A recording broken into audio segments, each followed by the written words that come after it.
Hi, today we're going to make chicken fajitas and yummy couscous. For the chicken fajitas, you're going to need some form of oil. I'm using coconut oil, and flour tortillas or corn tortillas, although you can use hard shell. I prefer the flour for this kind of recipe. Lemon juice, an onion, red peppers or green peppers if you like, and chicken. You'll also need some cumin and some smoked paprika if you have it. If not, just use regular paprika. So we're going to put about a tablespoon of oil into the pan, and while it's heating up, we pound the chicken to about 1/4 of an inch thickness, and turn your stove on to medium-high heat, and you're going to salt the chicken. I like lots of salt on mine. And then you're going to brown it there for about 3 minutes. And then we're going to move on to cut the vegetables while it's browning. Red peppers, I pre-slice them. That's about half a red pepper right there, and I freeze it, so that's why it looks kind of funny. And then you're going to use about half an onion. This really just depends on how many people you're serving. I'm only serving 2, so I don't need quite as much. But you want to slice the onion fairly thin. I don't want it to be too thick. I like the onion to be kind of loose and limp when I'm putting it on a burrito or a fajita. So you want to just slice it just kind of like the red pepper, only a little bit thinner. We're going to flip our chicken.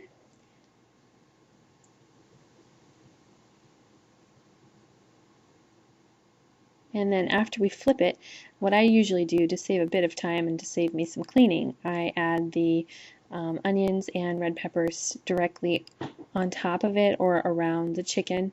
It works out pretty well. And sometimes I cover it, which steams the veggies a little bit. It just depends on how much you like to cook your vegetables. I like mine to be fairly cooked for a meal like this, but usually my veggies are kind of crunchy, which retains a lot of the nutrition in them, doesn't cook out all the nutrients out of them. And then, of course, more salt. I love salt a whole lot. And as you can see, the weather changed here pretty drastically, and so I apologize, but it's going to be quite dark after this.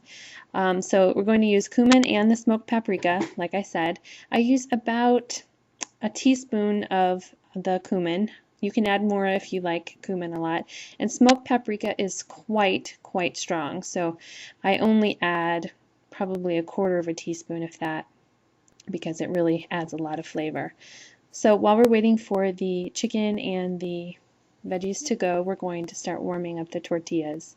And I'm not one of those fancy people that has a tortilla warmer, so I just use a towel, fold it over in half, and then fold it over top of the tortillas to keep them warm while I'm cooking the rest of dinner. Let's see, so now we're going to take out the chicken, and we're going to let it rest for a bit so that when we cut it, all the juices don't come directly out. So I just set it aside and continue cooking while that rests. So we just put the tortillas in the nice towel, warm it up.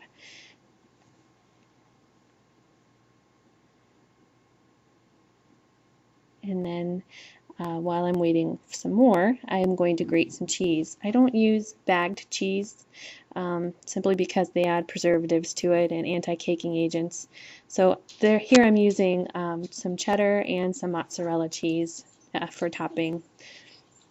I'm also making the couscous, and for the couscous you need a cup of water and about a tablespoon of olive oil and some salt, because it is a pasta and it will absorb the salt. It's a good way to flavor it.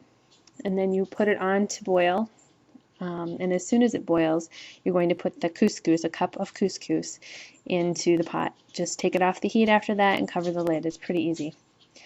Okay, so now we're going to cut up some of the veggies we need for the couscous. And we need about 1/4 of a cup of red pepper. And look at there, didn't take very long at all. You put the couscous in, and you take it off heat and cover it up, and in about 5 minutes time it should be ready. It doesn't take very long at all. And then you need 4 green onions. We're going to cut that up, and some Parmesan cheese and garlic and a tomato. Although the recipe calls for cherry tomatoes, you can just use regular tomatoes and that would work fine too. And also the red pepper, which I think we've already cut up.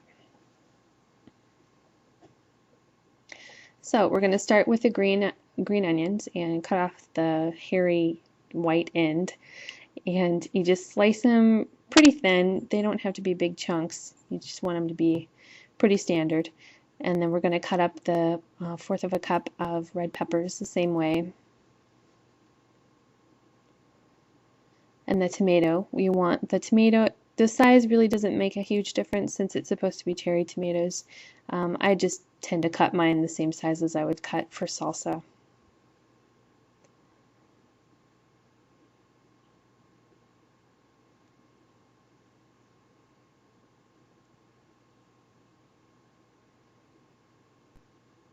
Okay, and so garlic. If you don't have a garlic press, I didn't move the camera, but I always pound it with the flat side of the knife to get the skin off. And then after I peel the skin, we're going to press it some more to make it as flat and to release as much of the juice as we can. I do have a garlic press, but to be honest, I hate using it, so I just use the knife. It's a lot easier, it's less cleanup for me. So you're just going to cut it one direction and then turn it and cut it the other direction, and then it will be very well minced. I have never had problems. I got to run out to my garden to see my basil plants were dying, so you do need a cup of basil for this. And when they say a cup, they really mean a cup because it adds a ton of flavor. And this is fresh basil. If you don't have fresh, you can use about 1/4 cup of dried basil, I think. So now the couscous is done. You don't want to let it sit for too long because it starts to get really clumped. So you want to stir it and make sure that it all gets separated. Okay, so now we're going to cook the veggies for the couscous. I added about 1.5 tablespoons of olive oil to a pan, which you cannot see probably in the background. And then to that, I'm going to add the green onions and the garlic and stir it. You want to stir it up for about a minute because the garlic can burn if you don't keep it moving. And then to that, we're going to add the basil and the tomatoes. And again, I let it cook for about a minute. So while I'm waiting, I'm going to grate all the Parmesan cheese, and for that you need about 1/4 of a cup of Parmesan cheese. And then I add some balsamic vinegar to it. It says a dash, but really it's to taste. I like a lot on mine, so you can use your preferences. Stir that up, and then you're going to add the couscous. I am leaving some of the couscous for the girls because they do not like all this other extra stuff I'm adding to mine. You stir that in and then turn off the heat. Well, before you turn off the heat, you should probably taste it. And I always add salt to mine. I always forget until table time usually that I didn't add the salt, but I remember today. Hooray! And then you're going to add the cheese in and take it off the heat so that it will not burn the cheese. It's very yummy and gooey. Some people throw it into the oven to brown a little bit, but I like to leave mine where it is. So since it's taken so long for me to get everything together, I'm going to cut the chicken up. You slice it in half and then you slice it in long ways. And I'm going to add it back into the red peppers and onions. Stir it up. And to that we're going to add some lemon juice. This is also a preference. If you like lots of lemon juice, add lots. If you don't, then don't add much.